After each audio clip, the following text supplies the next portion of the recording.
Tá, gravando então, gente. Boa noite, Isadora e Boa Joana. noite.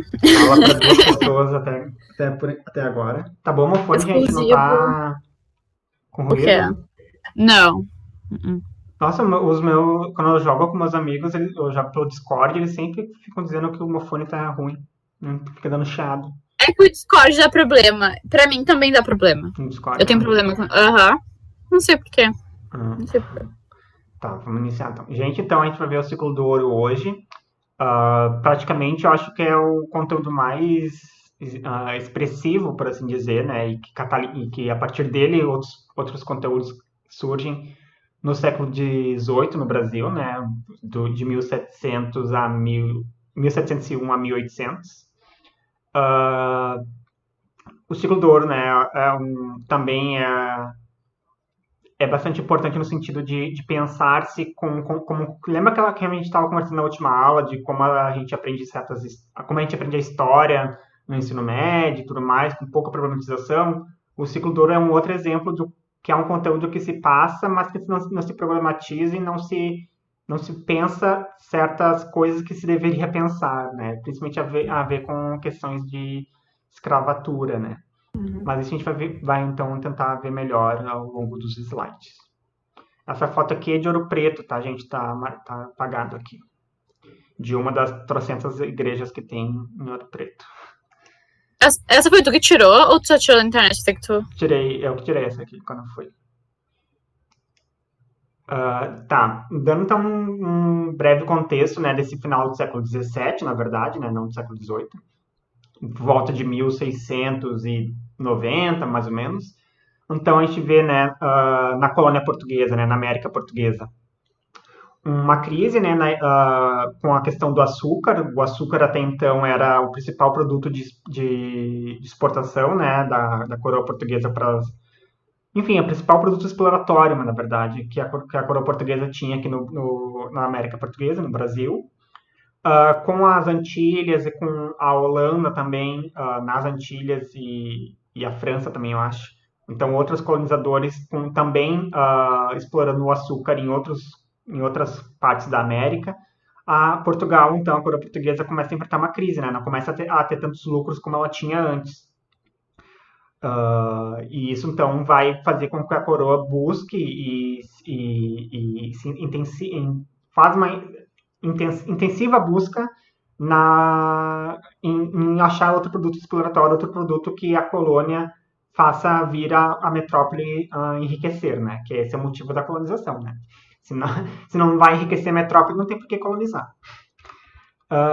Então, né, a gente também viu na aula passada que é outro contexto desse final do século XVII, que é as expedições dos bandeirantes, né? A Júlia passou semana passada com vocês, e tinha, né, com finalidades aprisionamento, né, dos indígenas para servir de mão de obra, né, e também para o reconhecimento, né, exploração do território, né, ver até onde eram os limites, que tinha nesse vasto matagal que era o interior do continente, né, as colônias portuguesas, né, as capitanias hereditárias eram só nas costas, né, principalmente no Nordeste.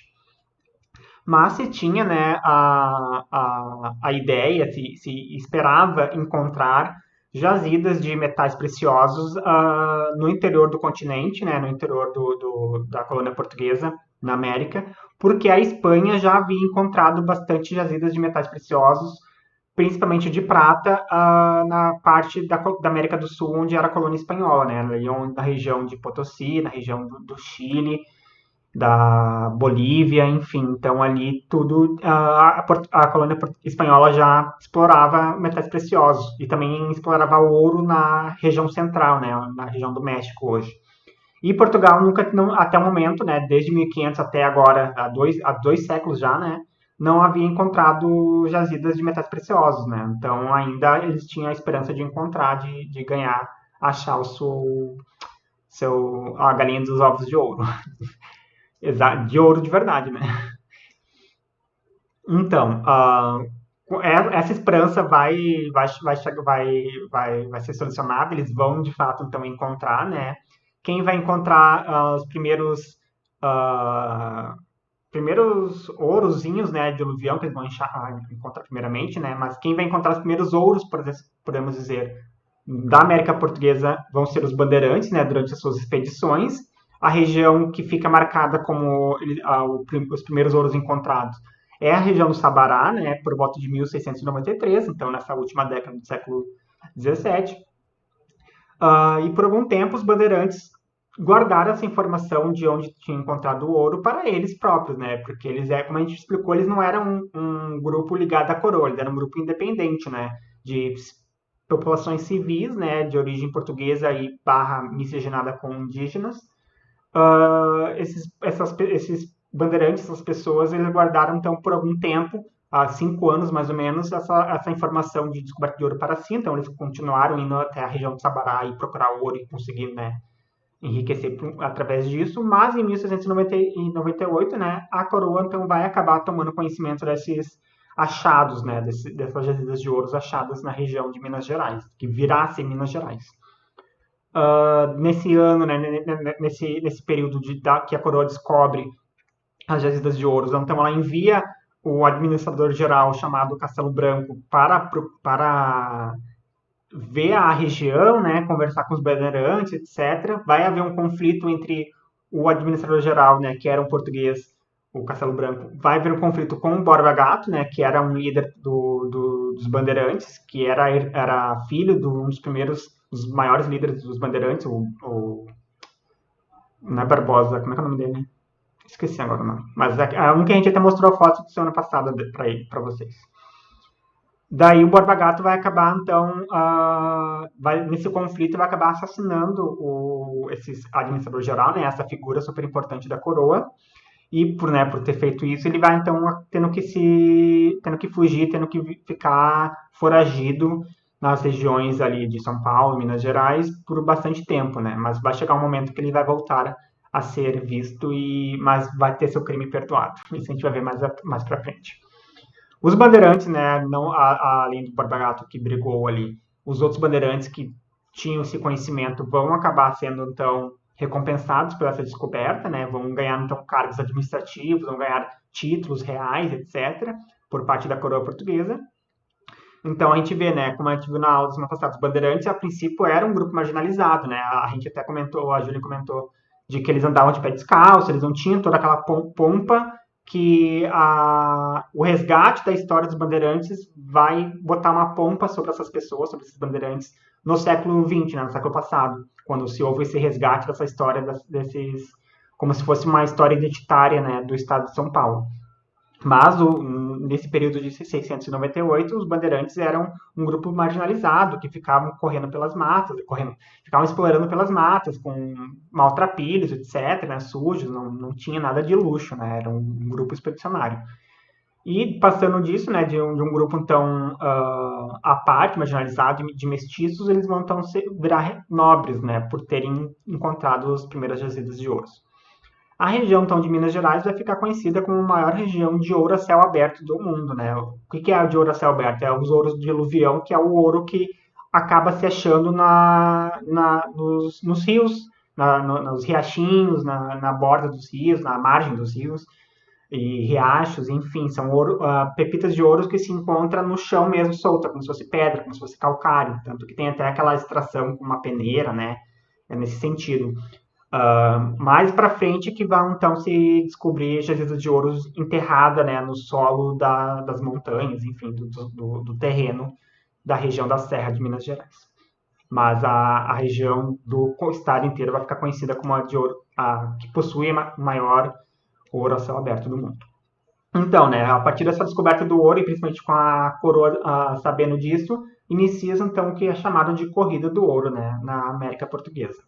Vai haver, então, grandes migrações para essa região, né? Tanto migrações internas, né, de pessoas que já moravam aqui na colônia, né, como os paulistas, então os baianos, que também eram uma outra capitania bastante importante, né? A gente até esse momento não lembra quando é que Salvador deixou de ser capital.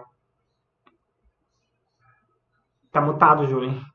A gente viu lá do Rio de Janeiro, né? Foi semana passada que a gente Eu acho que foi nesse momento, mais ou menos. Foi nesse momento, mais ou menos, que Aham. a capital sai do Salvador e passa a ser, então, no Rio de Janeiro. Mas Salvador, Bahia, região ali, ainda era um estado, uma região bastante importante para a colônia portuguesa aqui. Então, as pessoas de lá acabaram também se migrando, enfim, para a região de Minas Gerais.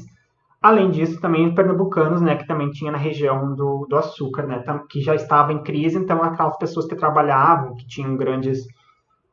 E quando eu falo pessoas, né, a gente fala tanto os portugueses, colonos portugueses que vinham, né, através de navios para colonizar a região, né, a gente tinha pessoas comuns das Antilhas não, como é que é aquele país, os açorianos, enfim, tinha colonos portugueses aqui, então eles acabavam indo também para essa região de Minas Gerais.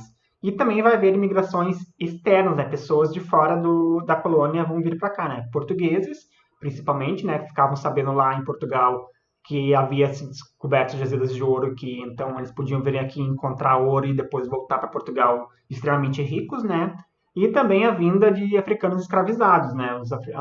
Portugal então aumentou ainda mais o sequestro, né, de africanos do continente africano para virem trabalhar como escravos aqui na América, na sua colônia portuguesa, para participarem dessa corrida do ouro, e todo o ouro que era achado pelos escravizados era dos seus senhores, né, não eram deles.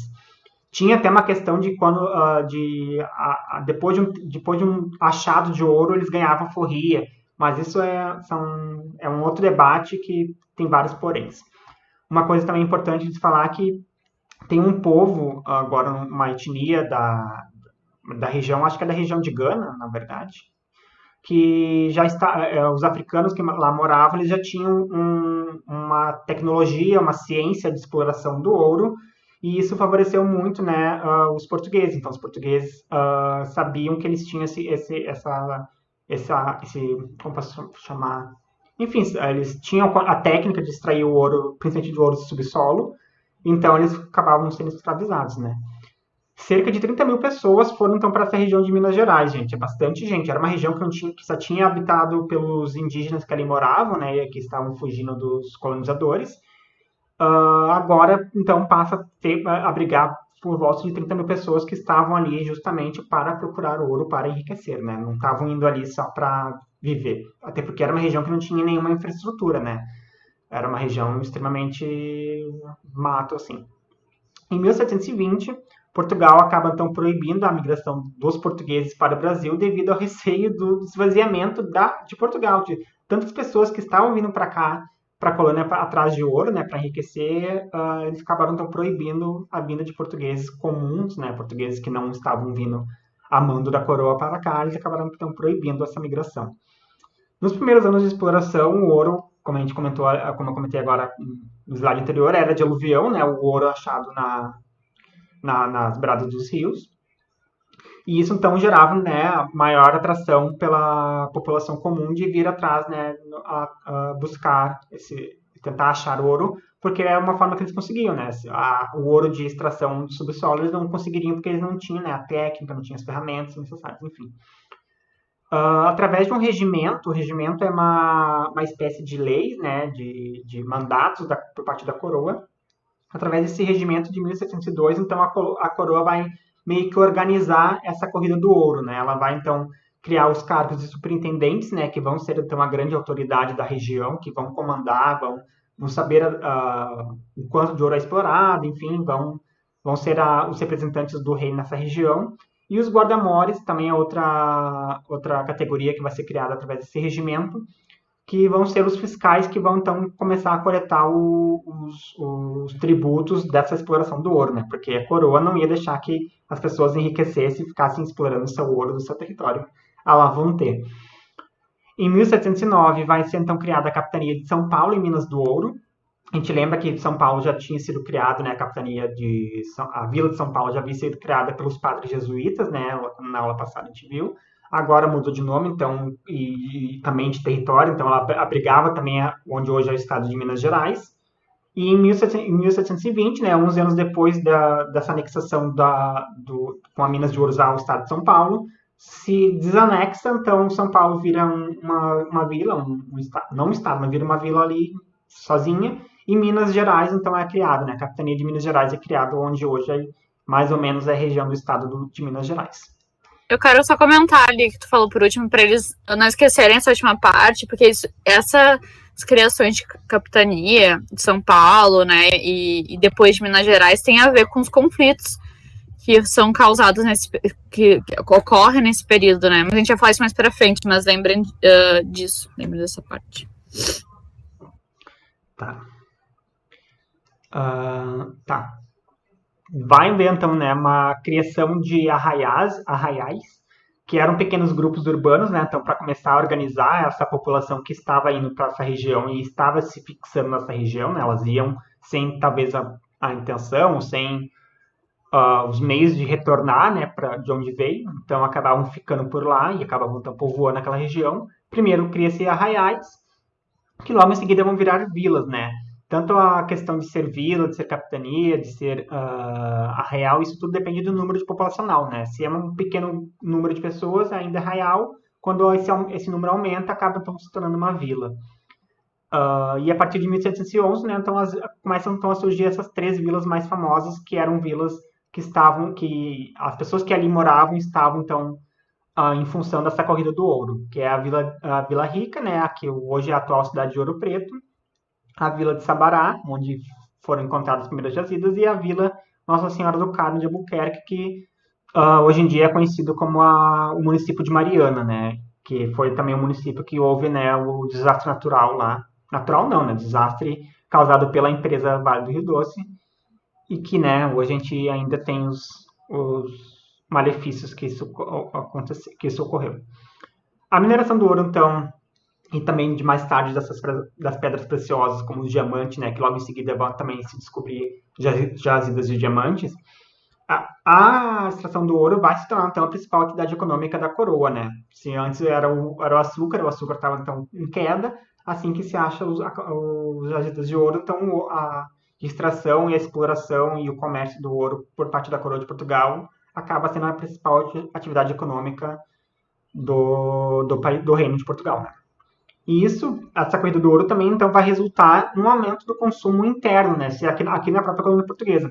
A gente também viu que houve um consumo interno também nessa questão lá da exploração da cana-de-açúcar no Nordeste, né? Havia, então, um consumo de produtos internos ali naquela região, e agora também vai haver, então, um novo motivo para se ter consumo interno na região, que é a extração do ouro. O que é o consumo interno? É as pessoas que ali moram, haver um comércio, haver uma troca monetária, né, e de vendas e de compras dentro do território da colônia portuguesa, né, isso é o consumo interno. Então, vai começar a ter um comércio mais intenso de mantimentos, né, de comida, de alimentos, etc., naquela região, ao mesmo tempo também de escravizados, né, que escravizados também eram vendidos como um produto e acabam, então, sendo participando desse comércio interno. Há um incentivo, então, da agricultura, né, e da pecuária para alimentar, né, essas 30 mil pessoas e cada vez mais, né, que moravam na região.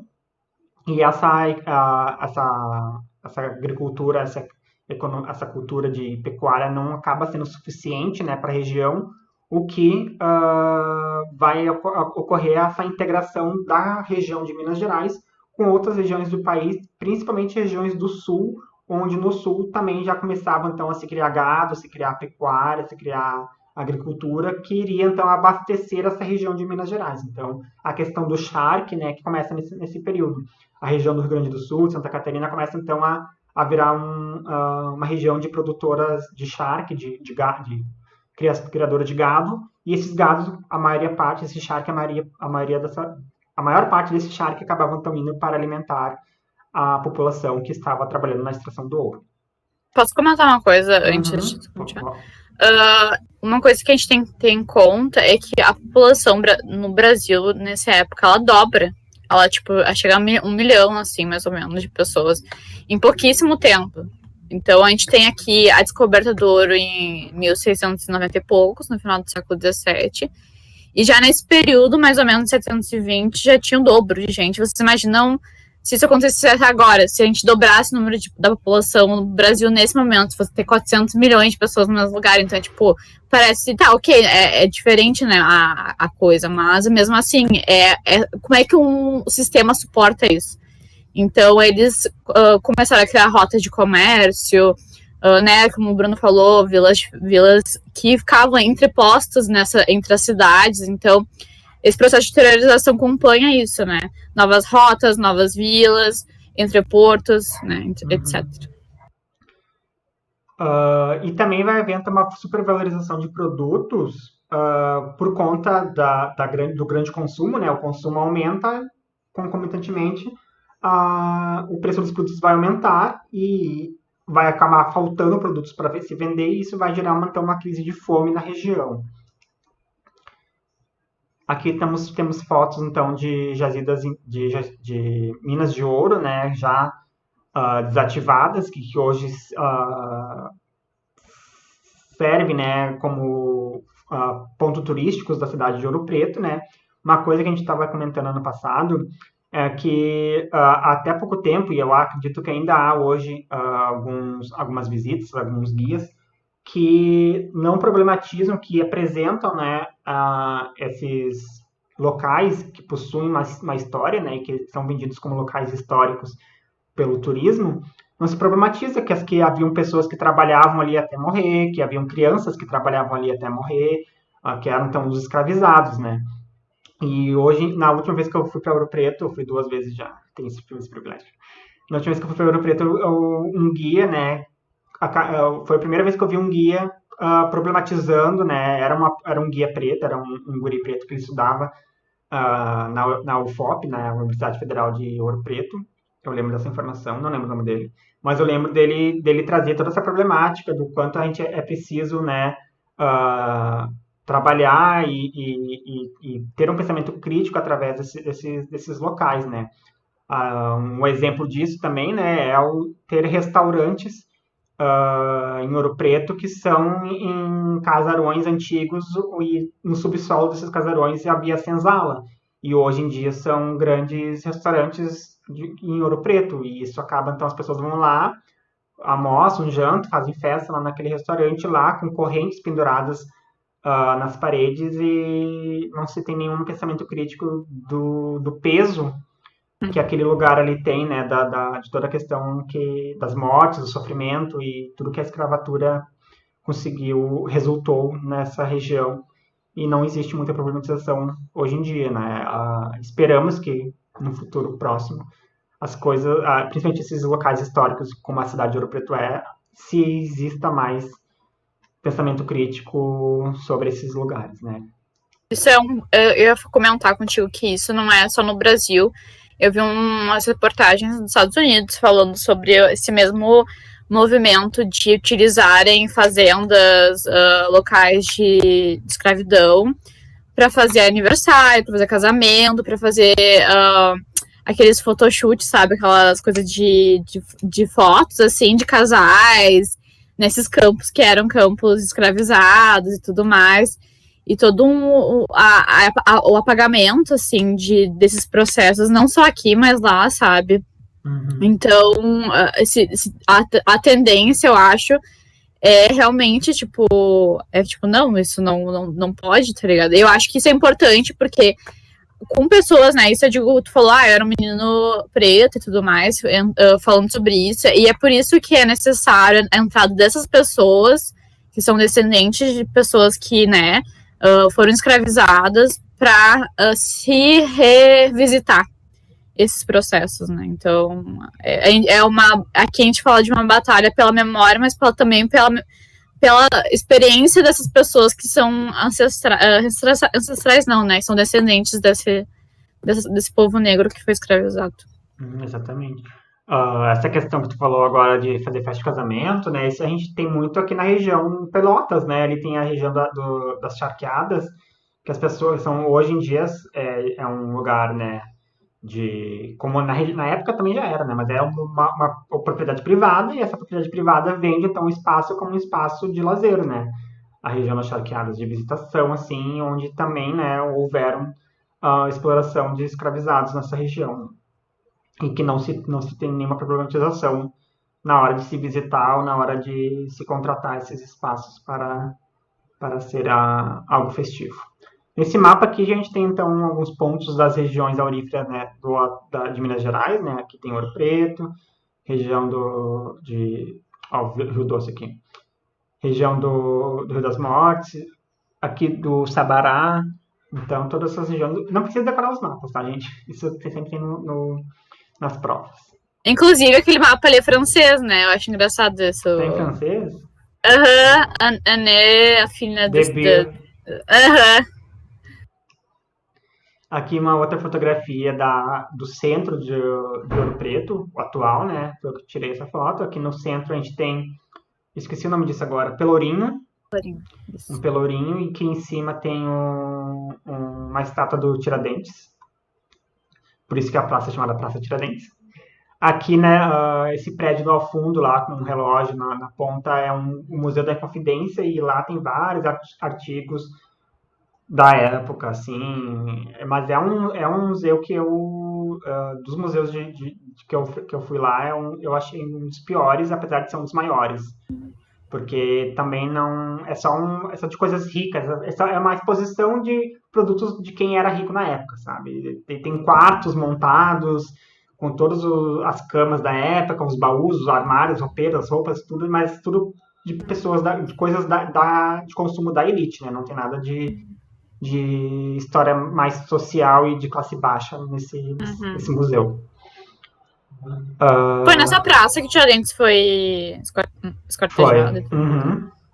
E que depois daí botaram um pedaço dele em cada ponto da região de Minas Gerais. Isso vocês vão ver quando a gente vê em Conferência Mineira, gente. Agora, então, um pouco sobre a exploração de diamantes, né? Ela também inicia logo depois, um pouco depois que se acham, então, as primeiras jazidas de ouro, a partir de 1729, né? Então, 40 anos, mais ou menos, dos primeiros jazidas de ouro encontradas. A principal região de extração de diamantes acaba sendo, então, o Arraial do Tejuco, que virá, então, a ser a sede do Distrito Diamantino, e que hoje, então, é o atual município de Diamantina, em Minas Gerais, que é um pouco próxima da capital, Belo Horizonte. O Distrito Diamantino, então, vai tornar-se uma região demarcada, praticamente separada de todo o resto da colônia, né? Então, vai se tornar um distrito bastante rico por conta da extração do diamante, né? E vai acontecer, então, uma superprodução de diamantes nessa região, o que não vai ser visto por bons olhos por parte da coroa, porque vai acabar, então, tendo bastante diamante escoado que não era para ela, né? Então, vai acabar havendo também um tráfico de diamantes nessa região bem grande, em volta desses anos de 1734 a 1737. A coroa, vendo que isso não estava sendo lucrativo para ela, né? O jeito que se estava administrando essa região, ela muda o sistema de administração e passa, então, a ter com o sistema de contratadores, a partir de 1740. Que era, então, é um sistema que dá a exclusividade da extração de diamante para uma única pessoa, que é a pessoa que se chama contratador, que vai ser um homem. Essa pessoa, então, ela fica subordinada à intendência, né, à coroa portuguesa, e ela é, então, a responsável pela extração do ouro. Então, todas as pessoas que trabalham lá, elas têm que trabalham na extração de ouro, elas têm como chefe, então, esse contratador. Eles têm que prestar contas para esse contratador, as pessoas que trabalham lá, né? Tanto os pequenos senhores, né, que possuem escravizados trabalhando nas jazidas, quanto mesmo os trabalhadores mais livres, comuns, assim, né? O primeiro, a título de curiosidade, né, o primeiro contratador que começou, então, a agir nessa região, né, trabalhar nessa região, foi o João Fernandes de Oliveira, né, que ele na história ele é mais conhecido como o companheiro, o esposo da Chica da Silva, né, que é uma importante figura na história brasileira por ter sido uma mulher escravizada que conseguiu ascender, né, ela conseguiu, então, deixar de ser escravizada e virou primeira dama da região, né, porque ela era mulher do dono do responsável pela região, né, então ela quase podia ser considerada uma primeira dama, e ela tem toda uma história que também é uma história um pouco romantizada por detrás, né, da vida dela. Tem novela, tem livro, né, da Chica da Silva. Em 1771, né, pouco mais depois desse início da exploração de diamantes. Marquês do Pombal, né, que virá a ser, então, um responsável pela administração da coroa portuguesa, da América Portuguesa aqui no Brasil. A gente vai ter uma aula só dele semana que vem. O Marquês de Pombal vai, então, abolir esse sistema de contratadores, né, e o Distrito Diamantino, então, vai passar a ser explorado diretamente pelo governo metropolitano, né, então não tem mais a coroa que coloca a responsabilidade da administração na mão de um grande senhor da região. Agora é a coroa mesmo que tem servidores trabalhando lá, né, cuidando de toda a extração, do que sai, do que entra de diamante, etc. Então, o sistema passa, então, a ser a real extração, né, o nome da real extração, e o monopólio de toda a extração passa a ser da coroa e não mais de um senhor que devia prestação de contas para a coroa. Aqui tem uma ilustração, né, de como era feita, então, a lavagem de diamantes nessa região de Cerro Frio, em Minas Gerais. Isso já é uma ilustração do período, né, 1670.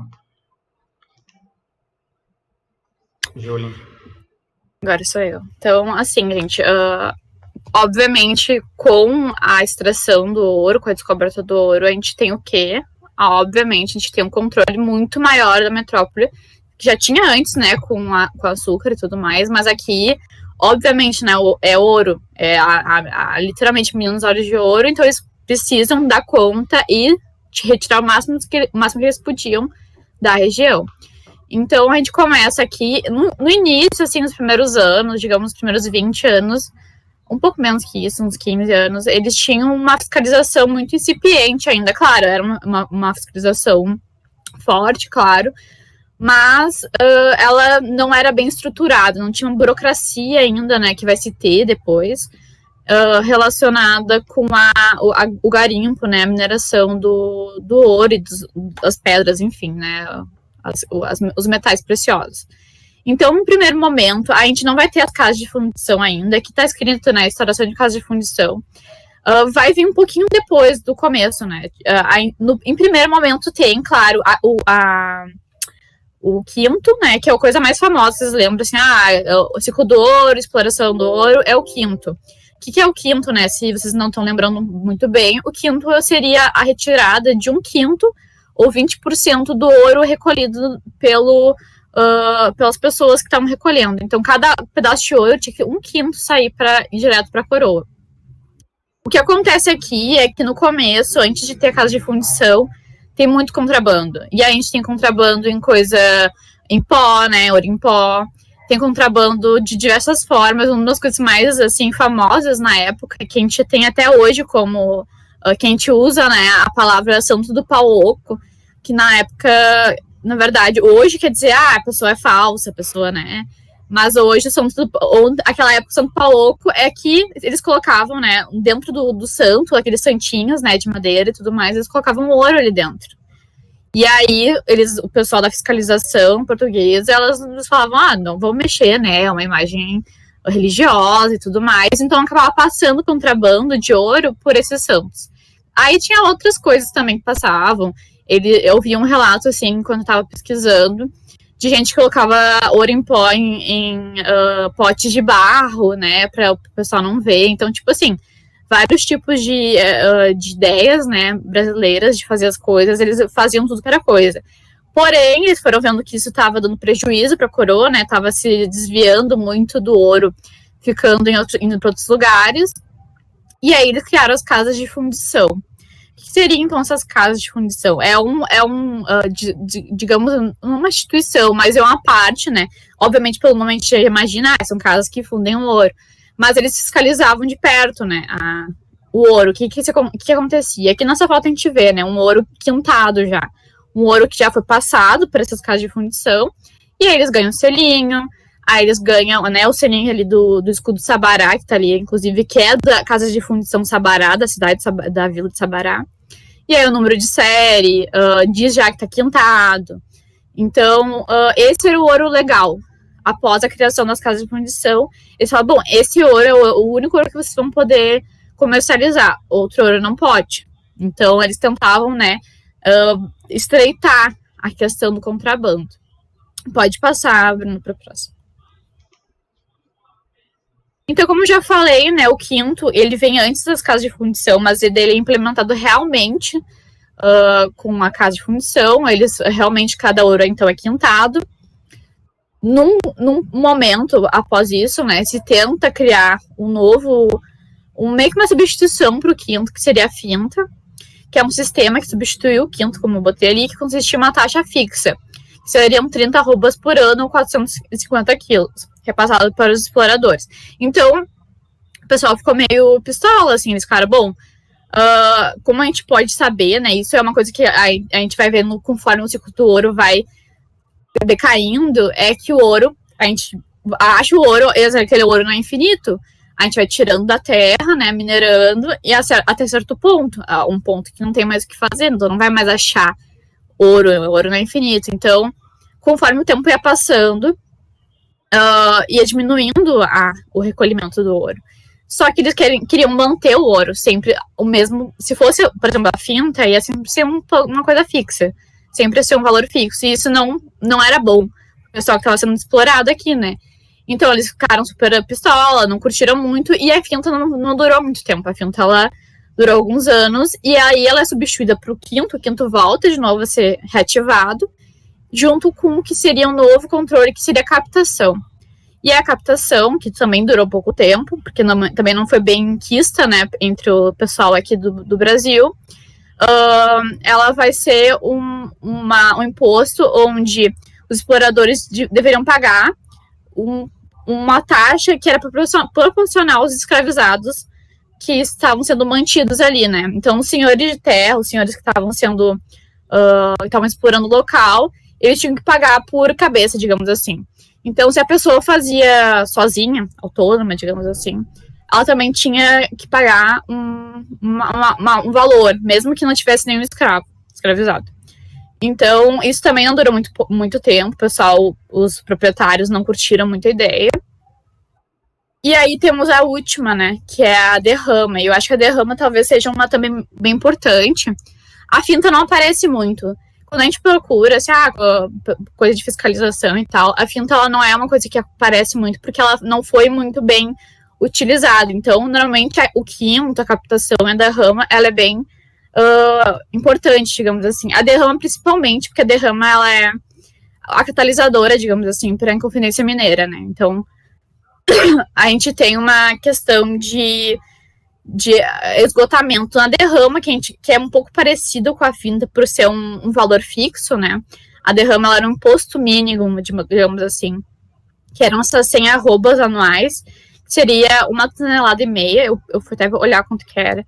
1,5 toneladas é muito ouro, gente. Tipo, imagina 1,5 toneladas por ano só para a metrópole. Então, obviamente que com o tempo isso não ia acompanhar a produção, a retirada do minério, certo?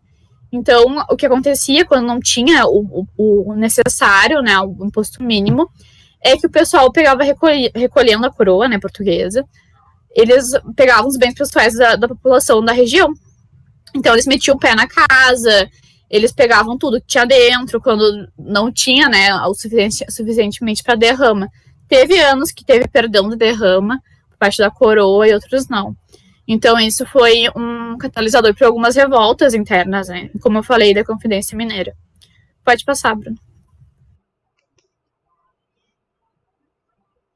E aí a gente tem a Guerra dos Emboabas, que foi uma coisa que eu falei até na última aula, na aula sobre os bandeirantes, que foi a primeira revolta, assim, digamos assim, mais estruturada nesse período do ciclo do ouro.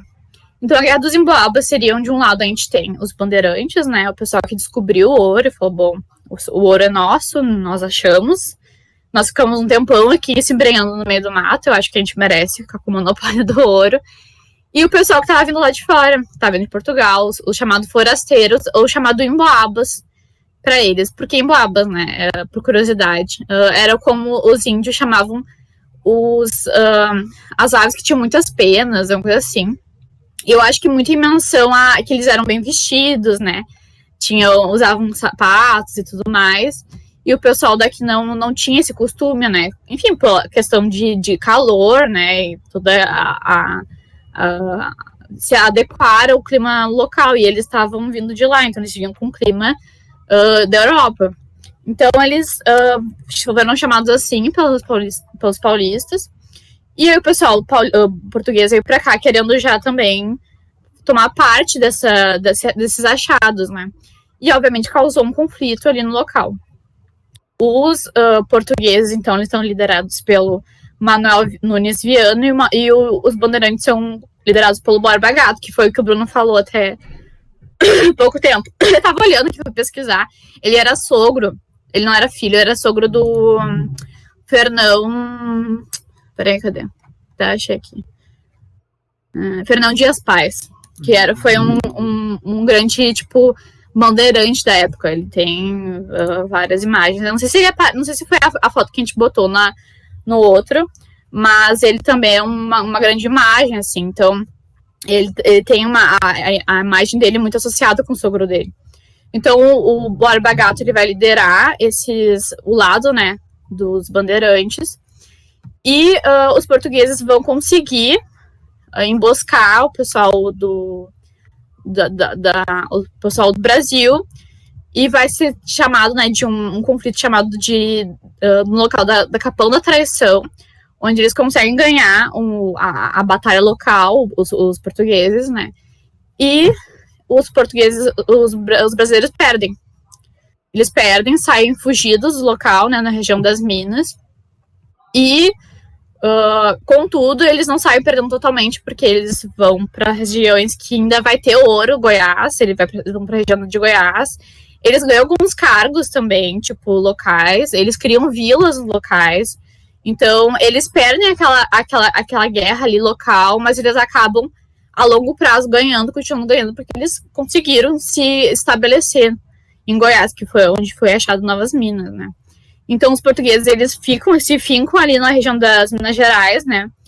E se autodeclaram Manuel Nunes Viana como governador local. E o que enfurece a coroa portuguesa, porque eles dizem, não, quem decide é a gente. E com a ajuda do governo do estado,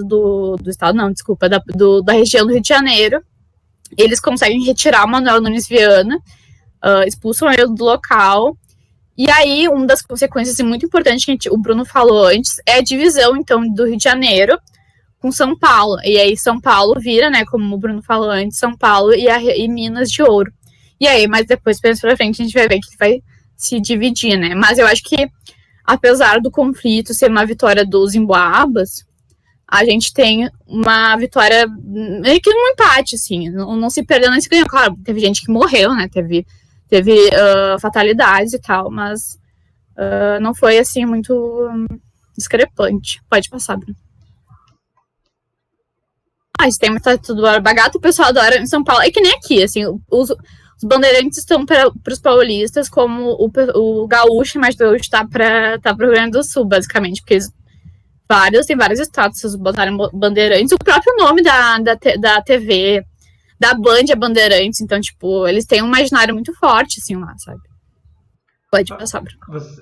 Só retornar aqui no outro slide, vocês lembram, né? O Borba Gato matou aquele representante da coroa, né? E ficou sumido, então ele volta à vista da população através dessa guerra das Emboabas, né?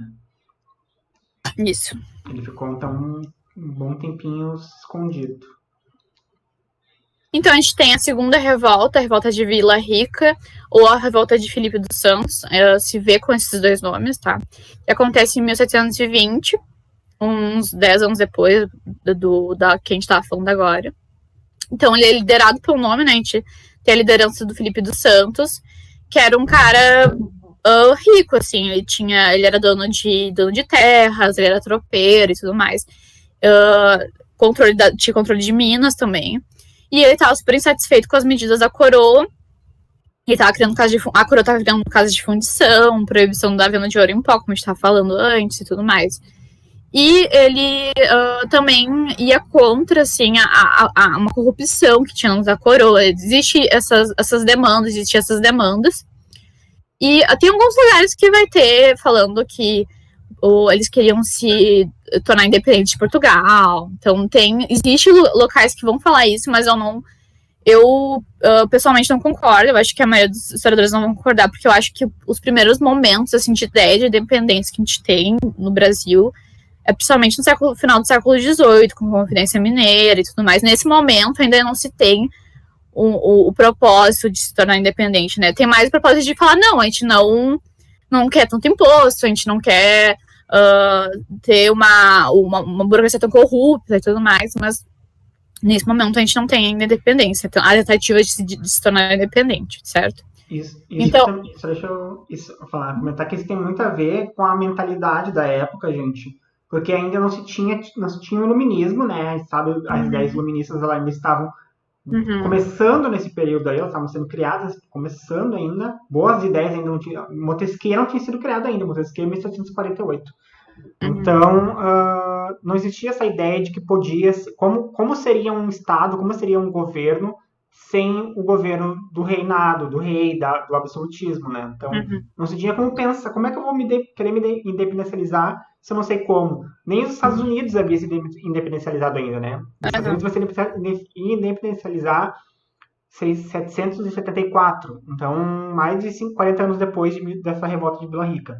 Então, não existia um precedente ainda pra isso, sabe? Tinha só na Inglaterra que não foi... mas não deu certo, né? Se voltou a ser monarquia depois. E foram os burgueses que criaram, né? Foram as pessoas que tinham grana. Aqui ninguém tinha grana, ninguém era burguês aí. Então, assim, era tipo uma questão de não se tinha a chegada do iluminismo ainda. A gente fala, né? A gente falou, eu acho que o Bruno vai falar mais sobre a chegada dessas vertentes. Aqui é o início, aqui é um começo do século XVII, do século XVIII. Então ainda não tinha uma elite que tinha ido para lá e voltado e tudo mais. Então não se tinha essa ideia, né? O que aconteceu, né? O Felipe dos Santos, ele vai para as ruas, literalmente, o pessoal vai com ele, o pessoal também proprietários, grandes proprietários. Também tem pessoas pobres, mais empobrecidas nessa camada, mas a liderança é do pessoal com dinheiro. Então a gente tem que ter em mente que aqui é a elite que começa a fazer esse movimento, essa revolta, tá? Mas tem uma adesão das camadas populares também, certo? Então eles vão para as ruas, eles entram na ouvidoria, jogam os papéis para fora, fazem todo um fuzuê na Vila Rica. E aí o que eles querem, na verdade, é tirar o conde, que eu esqueci o nome do conde agora, que era o cara que era responsável o governador local. E aí eles queriam tirar ele do poder. E aí o governador fala, tá, ele pegou o aceito e falou, não, sai, então. Só que era uma estratagema pra deixar eles, tipo, baixarem a bola. E aí, quando eles baixaram a bola, ele foi lá e deu o bote, digamos assim. Ele mandou as tropas, né, da coroa em cima deles. E aí pegaram Felipe dos Santos. E aí foi muito parecido com o que aconteceu com Tiradentes, né? Porque acho que ele é enforcado, esquartejado também em praça pública, para dar exemplo, né, para as pessoas, vocês não podem fazer isso, porque se acontecer isso, vocês vão ser mortos, esquartejados e, enfim, né? E aí essa revolta ela não é então vitoriosa, mas umas consequências que a gente pode levar dela é a criação da capitania de Minas Gerais, então, né? Então existe a separação nesse momento de São Paulo e Minas, que então era até Minas de Ouro, né? E daí que vira realmente Minas Gerais.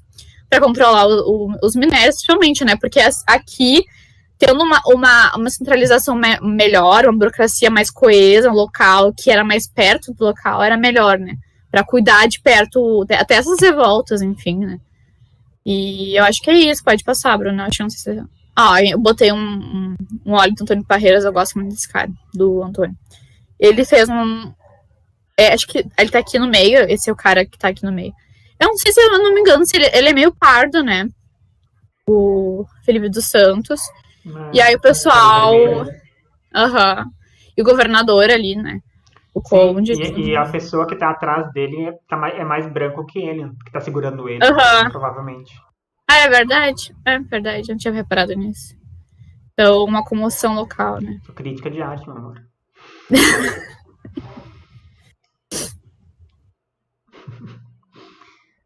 Tá, agora eu, né?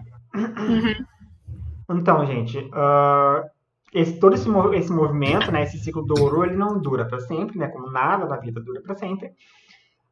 E então vai haver um momento que começa então o declínio dessa mineração, né? As jazidas de ouro acabam se esgotando, né, e as de diamantes também, como a Julie comentou antes. As técnicas de extração já não são a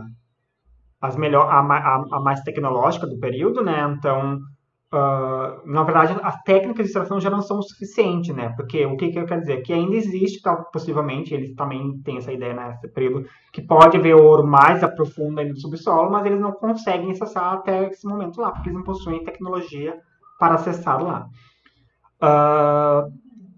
A intensificação da crise interna, então, né? Vai haver então uma intensificação da crise interna a partir desse declínio. Ou seja, o que significa essa intensificação da crise? Vai por conta, né, do furor da fiscalização, né, como a Juni falou, da derrama, que começa então a deixar a população local, e aqui eu falo a população mais da elite local, né, com medo, porque a qualquer momento podia vir lá bater um intendente e buscar todos os teus móveis, só porque tu não conseguiu pagar os impostos exigidos pela coroa, né? E isso então vai também resultar num sentimento antimetropolitano, né? Por que as elites locais e também a população comum vai ter uma empatia, vai ter um bem-querer por parte da coroa, sendo que a coroa está entrando na minha casa, está roubando tudo, está me exigindo tanto de tributo, etc., né? E a partir disso, então, vão começar os movimentos separatistas, né? Que vão também ter influência, agora sim, pelo iluminismo. Esse declínio da mineração, isso já é no final, né, do século XVIII, isso já é por volta de 1760, 70, 80, mais ou menos. E a questão do iluminismo, ela adentra, eu acho que tem um slide explicando melhor, mas já eu vou dar um spoiler, e também isso também é um pouco de conteúdo da Inconfidência, mas essa elite que já estava bastante rica por conta do ouro, né, dos anos iniciais da extração do ouro, os filhos dessas pessoas que enriqueceram na região, elas mandavam seus filhos estudarem na Europa, né, e depois eles retornavam para o Brasil, para a coroa portuguesa. Eles iam especialmente para a Universidade de Coimbra, lá em Portugal. E lá, né, na Europa, eles então acabavam tendo tão em contato com as ideias iluministas, né, porque nesse período de 1760, 70, 80, as ideias iluministas já estavam então um pouco mais desenvolvidas, né, diferente lá de 1720, quando a gente viu a revolta, né, de Vila Rica.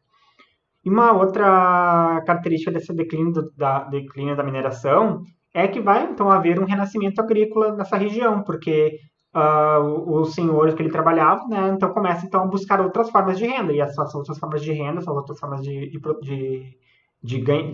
vender produtos vai ser, né, através da agricultura. Então volta-se a ter uma grande agricultura de açúcar e de algodão e de tabaco, né? O algodão principalmente vai ser bastante importante, porque nesse período que a gente está falando é o período também do início da Revolução Industrial, né, gente? A gente sabe então que a Revolução Industrial, lá a gente já teve essa aula, né? Mas a Revolução Industrial também foi bastante abastecida pelo algodão plantado nas Américas, né? Muito do algodão dos Estados Unidos, né? Da colônia britânica, mas também o algodão dessa região e também o algodão da região do Maranhão, onde o estado do Maranhão também foi um importante exportador de algodão para a Revolução Industrial que estava acontecendo na Europa, principalmente na Inglaterra. Consequências da mineração, né? O que a mineração resultou, o que esse processo de corrida pelo ouro resultou, né? Um aumento populacional na região, né? Não só na região, mas na colônia como um todo, né? As pessoas vinham para cá e com o sonho de enriquecer através do ouro, a maioria acabava ficando, e isso, né, gerava população, elas começavam a ter filhos, enfim, procriar. Vai haver, então, uma interiorização e uma expansão territorial, né? O que é interiorização? É dar mais foco, é dar mais atenção para o interior da colônia, para regiões onde antes não eram tão colonizadas. Então, esse processo de interiorização é um processo de dar mais atenção, de levar a colonização também para essas áreas que antes não estavam sendo colonizadas, que é podemos chamar a região de Goiás, região de Tocantins, até mesmo a região ali de Mato Grosso, por ali, né? Então, toda a região ali começa então a ser descoberta, começa então a ser explorada também. Então, a partir disso, há uma expansão territorial. Se antes o território ia mais até a região de São Paulo, depois para o Minas, então agora o território vai mais além ainda. E isso também vai resultar, então, em grandes centros urbanos, né, que deixam de existir só nas regiões litorâneas, né. Então, agora também tem grandes centros urbanos no interior do Brasil, ou mais particularmente na região de Minas Gerais. A integração entre as províncias, né, como a gente também falou antes, as outras províncias também participam da exploração do ouro na região de Minas Gerais, porque elas enviam mantimentos, conseguem vender mantimentos para essa região de Minas Gerais. Então, há uma troca, há um enriquecimento das duas partes, né? Da parte que precisa e da parte que vende e ganha em ouro, né? Então, a integração dessas províncias começa a aumentar também a partir da corrida pelo ouro. A mudança do eixo econômico, né, do nordeste, do açucareiro lá para o sudeste minerador, né? Então, não é mais o açúcar o grande produto exportador, agora é o minério do ouro. E vai, então, também haver um crescimento do mercado interno colonial, né, como a gente também viu antes. Outra consequência é a urbanização do Brasil, né? Então, com o aumento da riqueza das pessoas que aqui já moravam, né, dos grandes senhores, pessoas comuns, etc., vai haver também o processo de urbanização, de mais construção de casas, de prédios, enfim, né, das ruas lá. Enfim, deixar os vilarejos mais parecidos com uma cidade de grande população, né? Outras consequências da mineração, então, vai ser a diversidade social, né? Então, vai começar a haver mais camadas sociais no Brasil. O que isso quer dizer?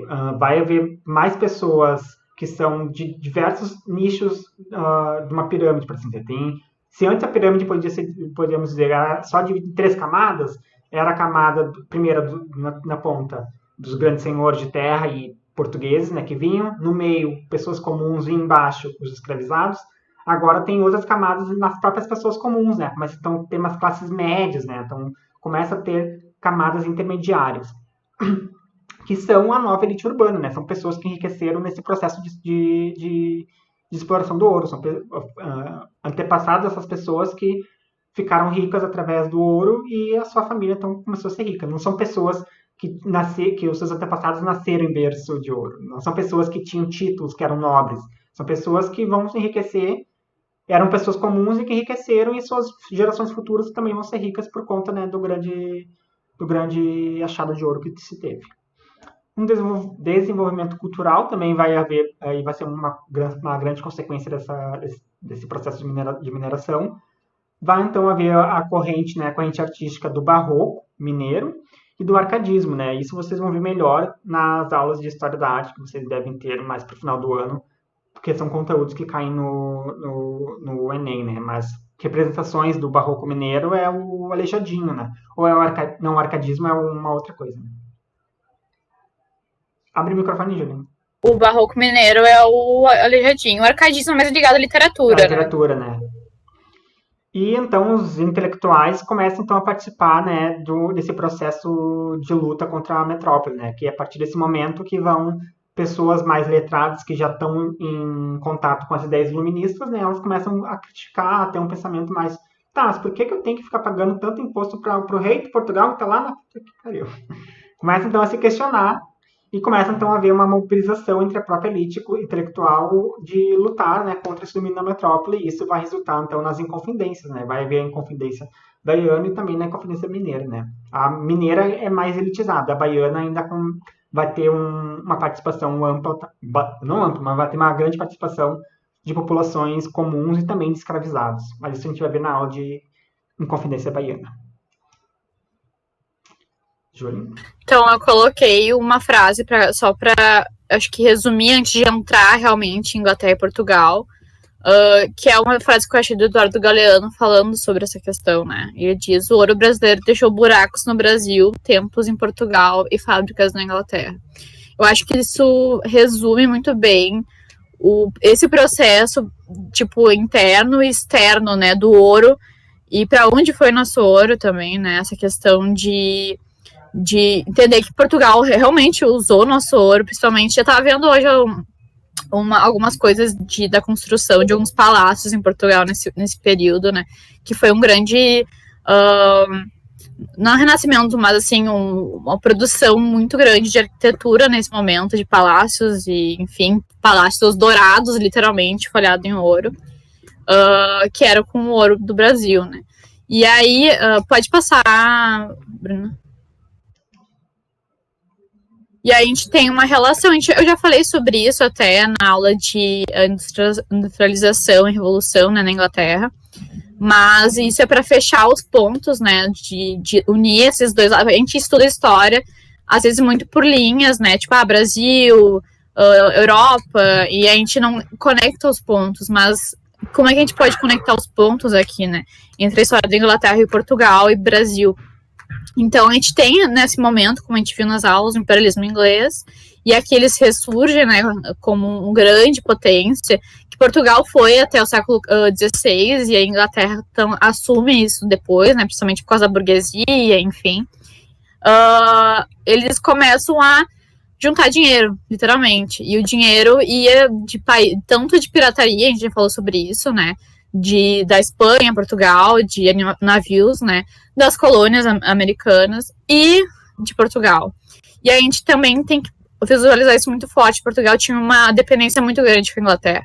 E eu acho que isso começa, claro, essa relação Inglaterra-Portugal é uma relação muito antiga já, datando do século XIV, XIII, mas aqui ela assume uma relação mais econômica do que amigável, sabe? A gente tem durante a Guerra da Restauração, né, a gente lembra da União Ibérica, que a Espanha e Portugal se unem em uma coroa só, e aí que a dinastia filipina, a espanhola, ela toma, né, a coroa portuguesa, e aí a gente tem uma guerra de Afonso VI, de Portugal, querendo ou não, na verdade a coroa é nossa, e aí a Inglaterra apoia Portugal nessa guerra, e Portugal ganha a guerra contra a Espanha, e meio que assume uma dívida, assim, bélica, e aí acaba se tornando uma dívida econômica. E aí a gente tem o Tratado de Methuen, ou chamado de Tratado de Panos e Vinhos, que é um tratado, assim, que é meio um escárnio, assim, entre os historiadores, a gente zoou um pouco, porque o que seria os panos e vinhos, né? Era a troca entre panos, a Inglaterra Portugal só podia comprar da Inglaterra tecidos, né? Só da Inglaterra, era só nenhum outro lugar, era só da Inglaterra. E a Inglaterra só podia comprar vinho de Portugal. Só que isso é meio ridículo, se você for pensar, porque a gente usa muito mais pano do que a gente toma vinho. Então, qualquer coisa que a gente faz, a gente precisa comprar roupa, a gente precisa forrar a cama, a gente precisa N coisas. Então, pro vinho, não, o vinho a gente toma... Claro, na época se tomava muito vinho, mais do que hoje, né? Mas, né... Mais que na pandemia... Daí já, realmente. Mas aqui a gente tem mais uma diversificação, tem cerveja, tem várias coisas, né? Destilados. Mas, então, o vinho do Porto, naquele momento, que hoje é famoso, né? Eles... Nem é famoso, se você já tomou. Eu não gosto, eu não gosto. Eu também não gosto. Um sangue de boi é muito melhor. Eu amo. Saudades, inclusive. Mas, sim, é muito ruim. Eu acho muito forte. Eu gosto de vinho amargo, né? Vinho seco, eu tomo vinho seco, mas eu acho não é nem seco, é um amargo estranho. Eu também. E ele é meio terroso. Tem umas coisas. Parece um licor, exatamente. Pra mim. Ele é mais parece uma tinta, né? Não é tão líquido, ele é mais cremoso, sei lá.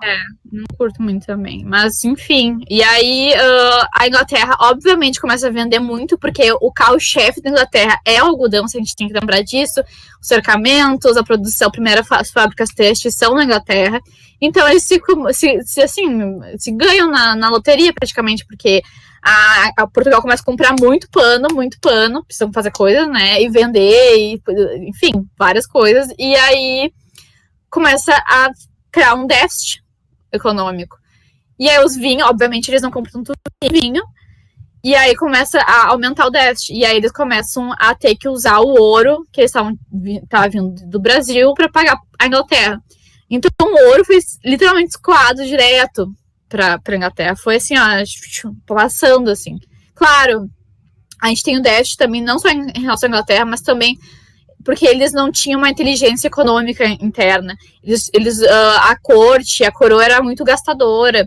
Então, eles tinham déficit econômico por causa disso, dessa construção de palácios, construções de não sei o que, enfim. Então, se unia isso, essa questão da venda do déficit com a Inglaterra, né, dessa compra absurda de pano e nada de vinho saindo, com a gastança da coroa. E aí o ouro escoa direto para a Inglaterra. A economia portuguesa, obviamente, vai começar a estagnar, porque eles não têm lucro mais, as coisas estão, tipo, indo mais do que vindo. A exportação de vinho ali embaixo não gera capital suficiente, obviamente. A indústria também não se desenvolve, e eles também não têm uma intenção de desenvolver a indústria no Brasil, eles não achavam... até Pombal até vai tentar um pouco isso. Aí, depois dele, a Dona Maria vai cortar, não vai, tipo, não, manufatura no Brasil não pode. E aumento de dívidas com a Inglaterra, que vai perdurar até o fim dos dias do Brasil, basicamente, assim, tipo... o Brasil também continua meio que essa... Depois da independência, né? Brasil Império. O Brasil Império continua com essa dívida com a Inglaterra. Essa relação... Tanto que, né, então... a gente vai ver ainda o quanto a Inglaterra vai ter bastante influência e tipo, de mandar, né, no Império Brasileiro, né? Tanto que a própria questão de escravidão, né, eles vão se meter, mas isso a gente vai ver mais no Brasil Império, mais pra frente. Um exemplo disso é Portugal, quando Napoleão invade, né, e tem a guerra direta com a Inglaterra. O que os portugueses fazem, em vez de... Porque muitos cederam a Napoleão. Falaram, tipo, o que a gente vai fazer, né? Portugal não. Portugal fala, não, vamos meter o pé. A gente não se rende, mas a gente também não fica, sabe? Então, isso é um exemplo. Aí tem vários exemplos, né? No século XIX vai ter a questão de menos... de taxas menores de impostos para as entradas de produtos da Inglaterra. O Dom João vai fazer isso. Então, tipo... Enfim, gente, a gente tem uma relação muito desigual com a Inglaterra até depois do fim do Império, né, inteiro, de Portugal e Brasil junto. Mas acho que é isso, Bruno. Quer falar mais alguma coisa? Acho que é o último slide mesmo. Não, é isso mesmo. Essa questão de Portugal não conseguir se desenvolver também tem... Eu não me recordo de ler agora, quando a gente estudou isso na faculdade, a Julie me ajuda, mas... A função de Inglaterra nesse período já estar no governo onde era o parlamento que mais comandava do que a rainha, o rei, ou seja, quem administrava de fato a Inglaterra era a burguesia, né? Era a grande burguesia. Então a burguesia ela já tinha o tino, por assim dizer, da questão de desenvolvimento, principalmente industrial. Agora, na Inglaterra, não se tinha uma burguesia fortalecida, só se tinha realmente uma nobreza. Na Portugal, tu quer dizer, tu falou Inglaterra. Em Portugal não se teve esse... O mais próximo que vai ter, e que vai ser na próxima aula, vai ser o despotismo esclarecido com o Pombal, né? E aí, o despotismo esclarecido porque tinha uma questão de apesar de ser absolutista, ele era ligado com ideias do iluminismo, então uma maior eficiência econômica, né, uma coisa mais ligada à ciência e tal, porque até então aqui em Portugal é absolutista e só, sabe, ela não tem um pensamento de lucro econômico muito, tipo, que nem vai ter a burguesia da Inglaterra, claro, eles têm vontade de lucrar, mas eles têm uma corte ainda para sustentar, eles têm uma coroa para sustentar, então a Inglaterra se tem isso, se tem uma corte, se tem uma coroa, mas não são eles que decidem, então a burguesia que decide, então eles fazem... Eu falei isso na aula também sobre a Revolução Inglesa e tudo, mas por que a Inglaterra toma a frente direto nesse período? Por que eles são os primeiros a encabeçar a primeira Revolução Industrial?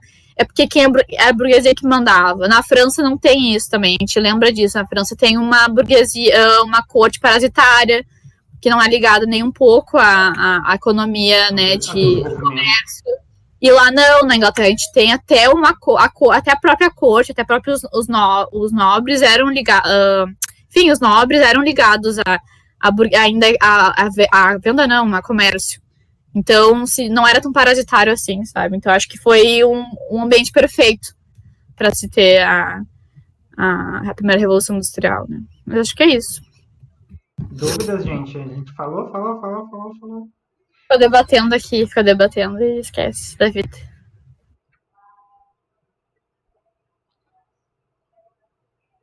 estão cansados, né, gente? Quase 10 horas. Tá doido.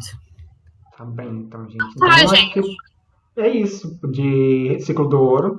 Semana que vem, então, a gente tem a continuação da colônia, né, do Brasil no século XVIII, né, principalmente metade, desculpa, século XVII, né, principalmente, não, XVIII, século XVIII, sim, século XVIII, principalmente metade, né, quando o Marquês de Pombal vai assumir, então, a administração da colônia portuguesa, né, e a gente vai ver isso melhor na semana que vem na aula de sexta-feira, né, porque quarta não tem. Então tá. Um beijo, bom noite, fim bom final de semana para vocês. Obrigado por estarem até aqui. Vocês são guerreiros e guerreiras e é assim que se passa, tá? Beijo, cuidem. Beijo, gente. Tchau, tchau.